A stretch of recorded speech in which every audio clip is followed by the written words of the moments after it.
के मर्मों की चर्चा करें तो शाखाओं के मर्म में जो है 11 जो है एक शाखा में मर्म है, तो उनकी जो है हम यहाँ अगर चर्चा करें तो ये एक मैंने जो है टेबल के रूप में जो है बात करी है शाखाओं के मर्मों की। तो सबसे पहले जो है उनके नाम क्षिप्र, तलहृदय, कुर्च, कुर्चित, गुल्फ, मणिबंध, इंद्रवस्ती, जानु, कुरकुराणी, उर्वी, लोहिताक्ष, विटप और कक्षाधर। इसमें से जो है कुछ जो है ऊर्ध्व शाखा के और कुछ अधो शाखा के, जैसे मणिबंध ऊर्ध्व शाखा का, गुल्फ अधो शाखा का है ना, जानु, कुरपुर, ये जानु जो है अधो शाखा का, कुरपुर ऊर्ध्व शाखा का। इसी प्रकार से जो है विटप जो है अधो शाखा में होता है और कक्षाधर जो है ऊर्ध्व शाखा में होते हैं। इनके जो है संख्याओं की भी यहाँ पे चर्चा। क्षिप्र जो है 4 संख्या में 4 होते, परिणाम जो है आधा अंगुल, परिमाण उसका जो है आधा अंगुल होता है, और स्थान जो है अधो शाखा में और ऊर्ध्व शाखा, यानी कि अपर एक्सट्रीमिटी लोअर एक्सट्रीम में, रचना प्रकार से स्नायु मन में और परिणाम प्रकार से कालांतर प्राण। तो ये इस प्रकार से जो है पूरे इनके परिणाम के आधार पर, तो जिस प्रकार से हमने देखा था ज्यादातर जो है सारे वैकल्यकर है ना, वैकल्यकर मर्म जो है ज्यादा आते हैं, कालांतर जो है कुछ ही मर्म है और कुछ जो है रुझाकर मर्म है। यानी कि कहने का तात्पर्य ये है कि शाखाओं के मर्म का जो है ज्यादा जो है हमको अगर आघात होता है तो घबराने की आवश्यकता नहीं है ना। ऐसा ही जो है आचार्य सुश्रुत ने भी अपने अध्याय में जो है जो प्रत्येक मर्म निर्देश शारीर है उसमें लास्ट में यही कहा कि चिकित्सा की बात जहां की है उन्हें, वहां पर उन्हें क्या कहा कि लेस इंपॉर्टेंस ऑफ एक्सट्रीमिटीज मर्म, शाखाओं के मर्मों का गौणत्व, ये बात की कि वो इतनी प्रभावकारी नहीं है, गुण होता है मतलब वो बहुत लेस इंपॉर्टेंस है, बाकी के मर्म इंपॉर्टेंट है। लेकिन उसमें भी जो है 2 मर्मों की जो है वहां पर इंपॉर्टेंस की बात की है, क्षिप्र और तलहृदय। मतलब शाखाओं के मर्मों में जो है क्षिप्र और तलहृदय को छोड़ दें तो बाकी सब जो है लेस इंपॉर्टेंस है। आपने देखा होगा कई बार जो है बहुत सारे जो है किसानों में जो है क्या होता है कि मशीन चल रही, थ्रेशर चल रही है और कई बार जो है सावधानी नहीं बरतते तो क्या होता है हाथ ही अंदर चला जाता है और कट जाता है ना। उसकी वजह से क्या होता है शाखा के तो 11 मर्म चले गए, फिर भी वो जीवित रहते हैं। तो उनको इस चीज का पता था सुश्रुत को, इसलिए उन्होंने जो है उसकी बात की है कि वो लेस इंपॉर्टेंस है। और उसकी चिकित्सा में भी उन्होंने यही कहा कि यदि शाखाओं के मर्मों पर आघात होता है तो आप जो है उस शाखा को जो है हटा एम्पुट कर दीजिए, है ना। यही बात गैस गैंग्रेन में करते हैं। गैस गैंग्रेन में क्या होता है उसको जो है रिमूव कर देते हैं, जिस फिंगर में भी होता है। तो यही चीज जो है अब हम बात करते हैं 1 बाय 1 मर्म की। तो सबसे पहले बात करते हैं क्षिप्र मर्म। क्या मिलता है रचना के अनुसार जो है ये स्नायु मर्म है, परिणाम जो है कालांतर प्राणायामों में, कभी कभी जो है सद्य मारक होता है, यानी कि इसका परिणाम बदल रहा है। देखिए इसीलिए जो है सुश्रुत ने वहां बात की है कि शाखाओं के मर्मों का गौणत्व, लेकिन जो है क्षिप्र और तलहृदय की बात नहीं की। उन्होंने कहा क्षिप्र और तलहृदय इंपॉर्टेंस है उसकी। परिणाम में जो है आधा अंगुल का होता है, संख्या में 4 होता है, और जो स्थान की बात की है, क्या बात की है स्थान में, पादस्य अंगुष्ठयोर अंगुल मध्य। पैरों की चर्चा की थी मैंने पहले भी ये बात की कि पैरों में ही गिना है हमने कि पादस्य अंगुष्ठयोर अंगुल मध्य, पैरों के अंगूठे और अंगुली के मध्य में क्षिप्र नाम मर्म, क्षिप्र नामक मर्म होता है। पैर के अंगूठे और अंगुली के मध्य में, इसके और इसके मध्य में क्षिप्र नामक मर्म होता है। तो तत्र विद्यस्य आक्षेप मरणम च, और उस पर आघात लगने से जो है क्या होता है आक्षेप के साथ, ये उसके विद्ध होने से आक्षेप के साथ मृत्यु होती है। तो ये जो है हमने बहुत क्लासिकल बात करी कि पहले उन्हें उसका स्थान बताया और उस पर यदि आघात होता तो उसके क्या लक्षण मिलेंगे। तो हमने देखा ये पैर का जो है अंगुष्ठ और अंगुल, इसका जो मूल है, अंगुष्ठ और अंगुल का जो मूल है, वहां पर शिप्र नामक मर्म होता है और उस पर आघात लगने से जो है क्या होगा, आक्षेप होगा, कन्वर्जन आएंगे। क्या आएंगे? कन्वर्जन। और उसके साथ जो है क्या होगी, मृत्यु, है ना, क्योंकि ये कालांतर प्राणायाम है, तो उसकी मृत्यु जो है 15 दिवस से 1 माह में होनी चाहिए। ठीक है। मॉडर्न से यदि देखें तो हमारे जो है हेड और फुट में जो है जो बिग टो और थंब है और इंडेक्स, सेकंड टो और इंडेक्स फिंगर है, उनके बीच में जो है ये स्थित हो, जैसा कि आपको दिखाई दे रहा है। तो ये जो है शिप्र मर्म की जो है बात की है। हमको क्या क्या रचनाएं दिखाई देती है एनाटॉमिकली? भाई हम रचना की बात कर रहे हैं, हम तो एनाटॉमी पढ़ना है मर्मों में। तो हम जो है मर्मों की जब बात करते हैं तो मर्मों में जो है स्ट्रक्चर, क्या क्या स्ट्रक्चर हमको जो है मिलते हैं। तो पैर में देखने पर कौन कौन सी मसल्स हमको दिखाई दे रही है, तो एक्सटेंसर हॉलिसिस लांगस। जब हम स्किन को रिमूव कर देते हैं, भाई हमको तो एनाटॉमी देखना है ना। यदि हमने यहाँ पर जो है आघात कर दिया है ना, आघात करने का मतलब यदि कोई भी आघात हो जाए, हमने कीली ठोक दी बाय मिस्टेक, तो कौन कौन से स्ट्रक्चर इन्वॉल्व हो जाएंगे उसमें, है ना। भाई हम कहीं और काम कर रहे थे और पता चला कि किसी का पैर आ गया और वहां हो गया आघात आज की स्थिति में, तो कौन कौन से स्ट्रक्चर इन्वॉल्व होंगे, तो वो स्ट्रक्चर हमको पता होना चाहिए। तो एक जो होती है extensor हॉलिसिस लांगस muscle, extensor hallucis brevis और डार्सल पेडिसार्टी और फ्लेक्सर हॉलिसिस लांगस। तो ये जो है ये एक्सटेंसर ग्रुप की जो मसल्स है, ये एक्सटेंसर ग्रुप की जो मसल्स है, ये एक्सटेंसर हॉलिसिस लांगस, ये देखिए यहाँ से आ रही है एक्सटेंसर हॉलिसिस लांगस, है ना। इंडेक्स थंब को जो है, ये जो फर्स्ट टो है उसको जाकर के जो है इंसर्ट हो रही है।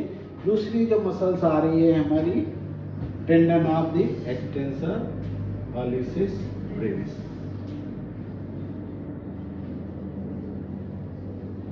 और एक है फ्लेक्सर हॉलिसिस लांगस हैं। तो ये जो है 3 रचनाएं जो है स्ट्रक्चर, और यहाँ पर जो है ग्रुप ऑफ मसल्स होती है, और यहाँ पर जो ग्रुप ऑफ मसल्स हो रही है, तो ये जो है इस प्रकार से देखिए, यहाँ पर जो स्ट्रक्चर दिखाई देगा, तो अगर यहाँ पर आघात होगा तो क्या परिणाम आ रहे हैं, आक्षेप के साथ मृत्यु। परिणाम क्या मिल रहे हैं, आक्षेप के साथ मृत्यु। तो हमको ये चीज देखना है कि यहाँ पर ऐसी कौन सी चीज इन्वॉल्व हो रही जो ये सिम्टम्स दे रही है कि आक्षेप भी हो रहा है और मृत्यु भी हो रही है। आगे चलते हैं हम।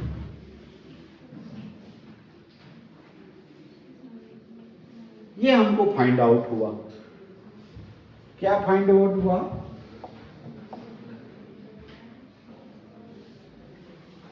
कि किसान जब हल चलाता है तो उसका जो पैर का अंगूठा और अंगुले के बीच में जो है उस हल को जो है दबाता है, प्रेस करता है। क्यों प्रेस करता है, कि अच्छे से जुताई हो जाए। तो कई बार क्या होता है कि जब अच्छे से जुताई होती है तो उसको जो है वो प्रेस करता है, अंगूठे और अंगुली से लगा करके उसको प्रेशर देता है, ताकि वो जो है हल जो है और अंदर तक जाए।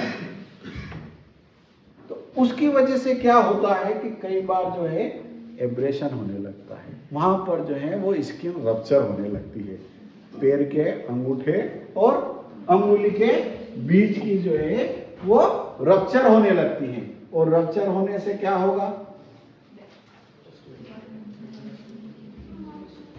क्या होगा रप्चर होने से, हाँ, वहां पर हम जानते हैं कि मिट्टी में क्या होता है, क्लास्ट्रीडियम टाइप के जो है बैक्टीरिया होते हैं, वेल नो, सब जानते हैं। है ना, जो मैं बात कर रहा था ना अभी कि अगर गलती से कील लग गई, है ना, तो ये चीज जो है उसमें परिणाम आने, तो वहां पर जो क्लास्ट्रेडियम जो है टेट्रानिनाइन के जो बैक्टीरिया होते हैं वो कैसे होते हैं, ग्राम पॉजिटिव और एनारोबिक बैक्टीरिया। और हमारे जो मसल्स की जो है किस प्रकार की रचना है, ये इस प्रकार की गुत्थम गुत्थम। तो यदि यहाँ पर जो है एब्रेशन हुआ और वहां पर जो है यदि कोई क्लास्ट्रेडियम बैक्टीरिया अंदर गया तो आपको जो है क्या मिलेगी वहां पर कंडीशन, एनारोबिक कंडीशन मिल जाएगी। और जैसे ही उसको एनारोबिक मिलेगी, ऑक्सीजन लेवल वहां कम मिलेगा, वो ग्रोथ करना चालू कर देगा। और जैसे ही ग्रोथ करना चालू होगा वो अपने सिम्टम्स दिखाना चालू कर देंगे। इसीलिए कहा जाता है कि जब भी चोट लगे तो क्या करना है, आपको इसकी वैक्सीन लगानी चाहिए। विद इन 12 आवर्स 24 आवर्स आप जो है उस वैक्सीन को लगवा दीजिए, ताकि जो है ये बैक्टीरिया जो है उसको एनारोबिक कंडीशन में अगर बढ़ने की कोशिश कर रहा है तो हमारे जो है ब्लड में जा करके जो है वो उसके जो है एंटीडोट की तरह काम करे। तो ये जो एनारोबिक बैक्टीरिया है क्या करता है, ग्रोथ चालू करता है। इसकी लाइफ साइकिल कितनी होती है,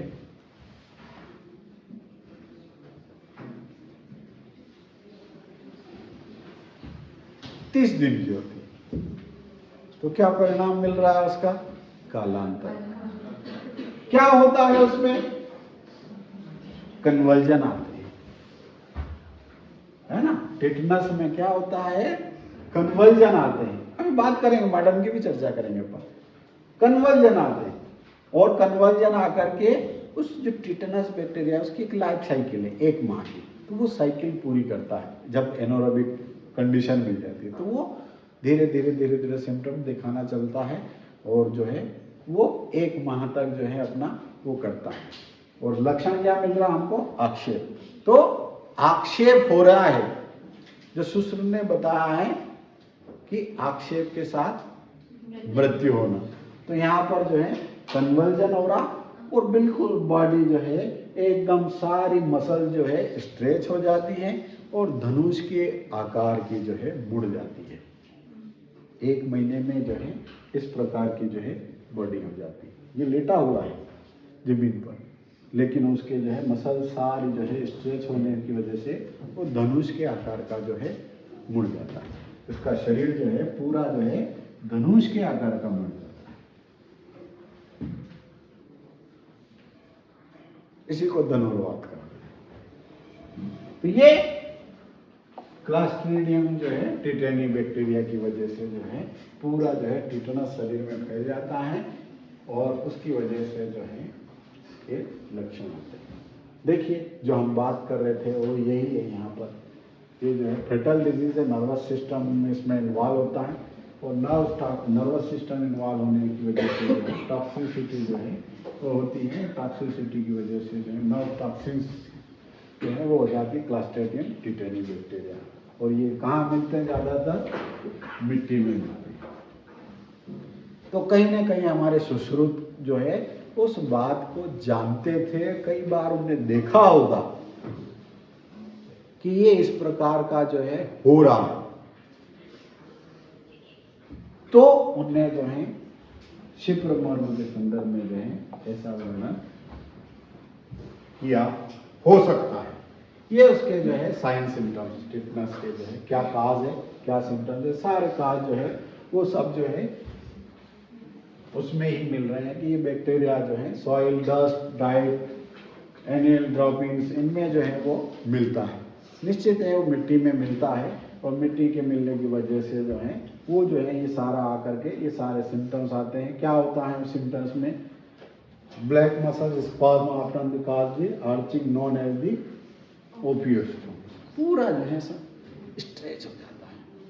आप सोचिए सारी मसल्स जो है एकदम स्ट्रेच हो जाएगी तो क्या होगा, पूरी बॉडी जो है एकदम टर्न ओवर हो जाएगी।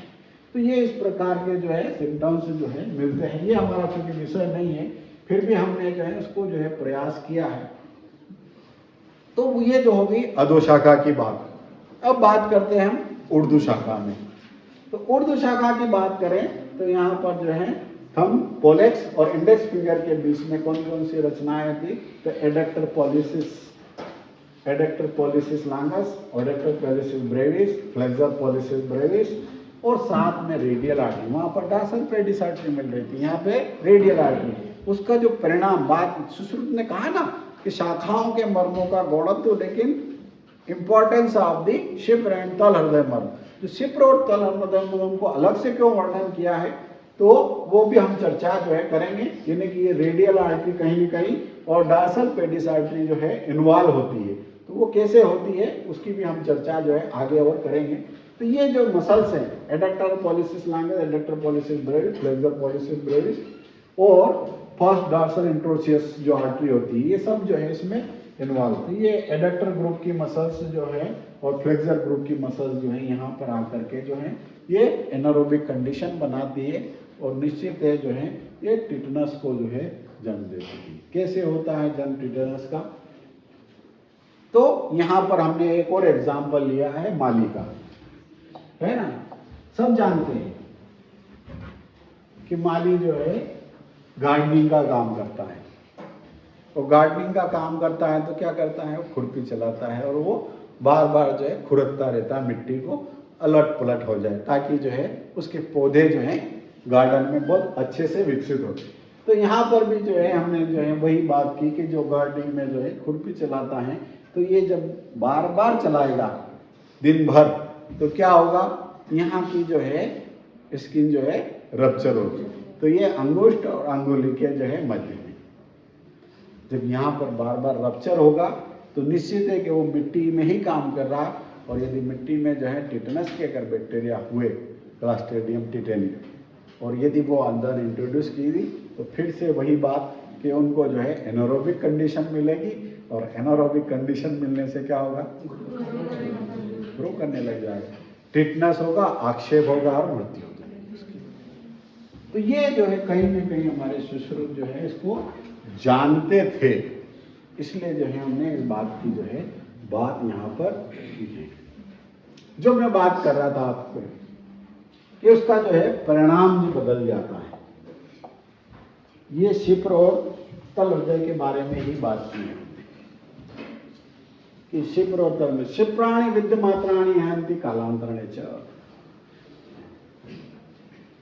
कालांतर में होते हैं लेकिन विद्यमात्राणि हन्ति, कभी कभी कालांतर से जो है वो सत्य में बदल जाते हैं। इसका परिणाम क्या हो रहा है, कालांतर से वैकल्यकरण नहीं हो रहा है, सत्य में जा रहा है, यानी कि एक जो है अपग्रेडेशन हो रहा है इसका। तो उसके बारे में हमने अलग से वर्णन कर दिया। क्यों करा हमने कि शिप्रेषु तत्र समतलेषु हतेषु रक्तम गच्छत्वा पौनश्च रुजम करोति, बिल्कुल स्पष्ट कहा कि रक्त निकलने लगता है और रुजा करने लगती है, और रुजा होने से जो है उसकी मृत्यु हो जाती है। कैसे होती है, यदि हमारा देखिए ये जो है रेडियल आर्टरी, रेडियल आर्टरी की ब्रांचेस आएगी आगे, है ना, और रेडियल आर्टरी की ब्रांचेस आकर के ये इसके मुंह, यदि डायरेक्ट इसको जो है आघात होता है तो क्या होगा भाई, डायरेक्ट आर्टरी है, आर्टरी पर आघात होगा तो हेमोरेज होगा, है ना। और इसको क्या बोलते हैं, सुसाइडल आर्टरी बोलते हैं। क्या बोलते हैं, सुसाइडल आर्टरी बोलते हैं, यानी कि अपने आप में सुसाइड कर लेना।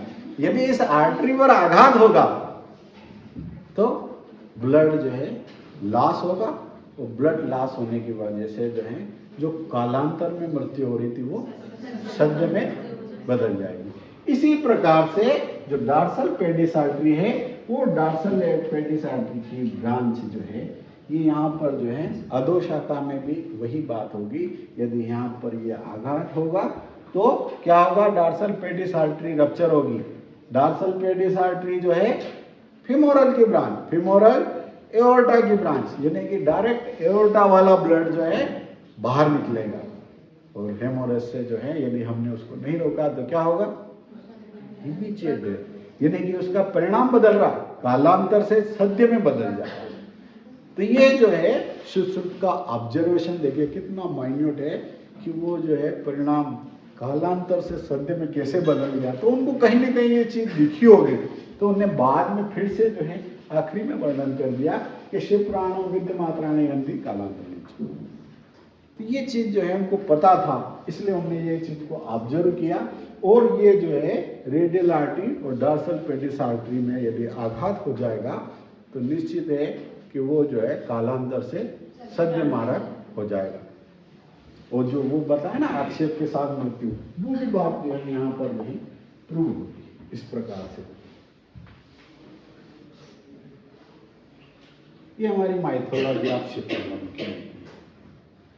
हमारे जो है ग्रंथों में जो है मिलता है कि भगवान कृष्ण, कुछ लोग जो है शिप्र मर्म का मानते हैं, कुछ लोग जो है तल हृदय का बताते हैं कि उनका तल हृदय पर आघात हुआ, कुछ लोग जो है शिप्र मर्म पे आघात हुआ, इसलिए जो है उनकी मृत्यु हो गई। तो ये हमको एक एविडेंस मिलता है हमारी माइथोलॉजी में कि इस प्रकार का भी जो है हमारे यहाँ जो है मिलता है। दूसरी बात करते हैं तल हृदय की, समय तो नहीं हो रहा, तल हृदय की बात करते हैं। तल हृदय की बात करें तो रचना प्रकार से यह मांस मर्म है, परिणाम कालांतर प्राणहर मर्म है, परिमाण आधांगुल है, संख्या में 4, 2 ऊर्ध्व शाखा के 2 अधो शाखा के, और स्थान में जो है आचार्य सुश्री ने कहा कि मध्यमा अंगुली अनुपूर्वेण मध्य पाद तलस्य तल हृदयन, यानी कि क्या बात की उन्हें, मध्यमा अंगुली अनुपूर्वेण, ये मध्यमा अंगुली है ना, पैरों की बात की, हाथों की भी हम बात कर सकते हैं कि जो ये मध्यमा अंगुली, इस मध्यमा अंगुली की एक रेखा करती खींच हाइपोथेटिकली, और उसको जो है इससे क्रॉस कर दी, इस दोनों के बीच में जो बिंदु बनता है वो तल है।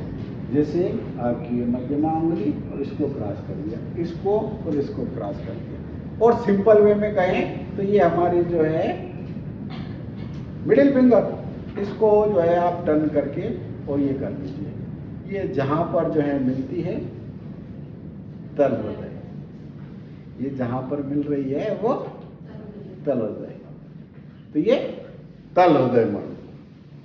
ऐसे ही जो है पैरों में जो है फोल्ड नहीं होगी, वहां पर जो है आपको हाइपोथेटिकली ही खींचना पड़े, तो ये तल हृदय मर्म, और ये तल हृदय मर्म बहुत इंपॉर्टेंट है, इसकी हम आगे चर्चा करते हैं तल हृदय मर्म की, है ना। ये कंफ्यूजन तो नहीं है ना कोई स्थान के बारे में, स्थान जो है आपको मध्यमा अंगुली की रेखा में पाद तल या पाणी तल में जो है आपको जो है लाइन खींचना है, और उसको जो मीटिंग पॉइंट है दैट इज कॉल्ड तल, जैसा कि आपको जो है ये फिगर में भी स्पष्ट दिखाई दे रहा है। तल हृदय देखिए नाम से स्पष्ट है, वहां का हृदय है। पैरों के मध्यमा अंगुली रेखा में पाद तल के मध्य जो है क्या मिलता है हमको, एक तो मिलता है फ्लेक्सर डिजिटरम ब्रेविस मसल्स, है ना। ये यहाँ पर देखिए, ये जो है आप जो है मध्यमा अंगुली की रेखा की बात करें यहाँ पर, तो ये इस प्रकार से जो है हम बात करें तो ये यहाँ पर देखिए, तो ये जो है हमारी जो है फ्लेक्सर डिजिटरम जो है ब्रेविस मसल्स मिलती हैं, और ये जो है मांस मर्म है। इसी प्रकार से जो है इसमें भी जो है हम चर्चा करेंगे। क्या है इसमें भी वही बात है, जब किसान हल चलाते हैं और हल चलाते समय जो है कई बार जो है अगर वो पैर अंगूठे और अंगुली के मध्य में नहीं रखता और सिर्फ जो है एड़ी के यहाँ से जब जोर देता है और हल को जो है नीचे नीचे जो है करने की कोशिश करता है, तो वहाँ पर जो है उसका जो है तल हृदय वाला पार्ट है, वो तल हृदय वाला पार्ट जो है वो छिल जाता है, और उसकी वजह से जो है एनोरोबिक कंडीशन होती है, उसमें जो है ये क्लास्ट्रीडियम वेल्ची टाइप के जो बैक्टीरिया, वहाँ पर हमने बात की थी शिप्र के मर्म में टेटेनी, और यहाँ पर जो है ये भी जो है कहाँ पर सॉइल में ही मिलते हैं। क्लास्ट्रीडियम 15-16 प्रकार के होते क्लास्ट्रीडियम टाइप के। तो ये जो क्लास्ट्रीडियम वेल्ची है ये जो है जो मसल्स है उनमें पहुँच करके जो है एनोरोबिक कंडीशन बनाती है। यहाँ पर ग्रुप ऑफ मसल्स होती है लगभग 20 मसल 4-4 की लेयर में होती है, 4-4, 5-5 की लेयर में। तो इस प्रकार से जो है यहाँ ग्रुप ऑफ मसल्स होती है, उसमें जा कर के जो है एनारोबिक कंडीशन अगर मिलती है तो एनारोबिक कंडीशन की वजह से जो है क्लास्ट्रीडियम मायोसाइटिस रोग हो जाता है।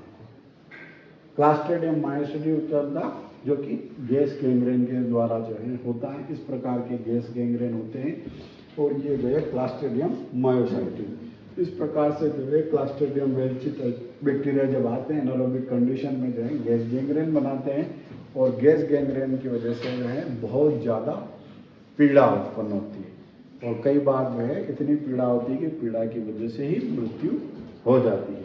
तो ये जो है कालांतर प्राणहर मर्म था, लेकिन ये सद्य में बदल जाता है। और आगे हम चर्चा करें इसकी, ये क्लास्ट्रीडियम मायोसाइटिस गैस गैंग्रेन। तो clostridium myositis myopneus is an acute rapid positive infection of the soft tissue commonly known as gas gangrene। जो गैस गैंग्रीन होता है वही क्लास्ट्रीडियम मायोसाइटिस है। And the infection is caused by one of the several bacteria of the group known as the Clostridium। और Clostridium bacteria is anaerobic, meaning that they prefer low oxygen concentration of growth। सब जानते हैं कि जब oxygen कहाँ जहाँ कम मिलेगी, यानी कि उसको जब एनारोबिक कंडीशन मिलेगी तो वो ग्रोथ करने लगेगा और ग्रोथ करने की वजह से जो है वो जो वेल्चाई टाइप का है, वो जो है वेल्चाई टाइप का जो बैक्टीरिया है वो गैस गैंग्रीन बनाता है और गैस गैंग्रीन की वजह से जो है पीड़ा इतनी ज़्यादा हो जाती है उस गैस गैंग्रीन की वजह से कि कई बार जो है वो मृत्यु तक हो जाती है। जो मैंने आपको बात की कि कुछ लोग जो है इस प्रकार का भी बात करते हैं कि उनके जो है तल हृदय में जो है एरो लगा था और उसके बाद वो जो है अपने प्राणों का यहीं त्याग करके स्वर्गलोक को चले गए। तो ये एक जो है हमारे माइथोलॉजी में भी जो है एविडेंस मिलते हैं तल हृदय मर्म के।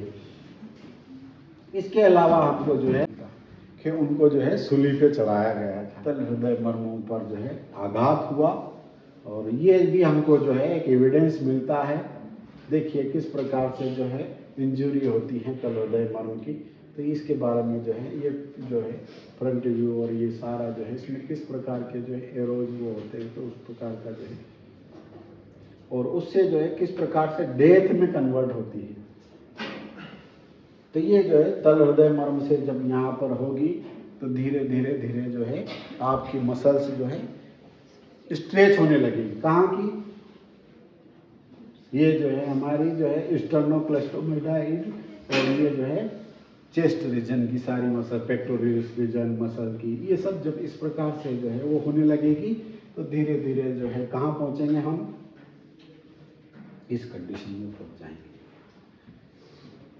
However, the more widely accepted medical hypotheses are Judas death or cardiac rupture, asphyxiation and shock।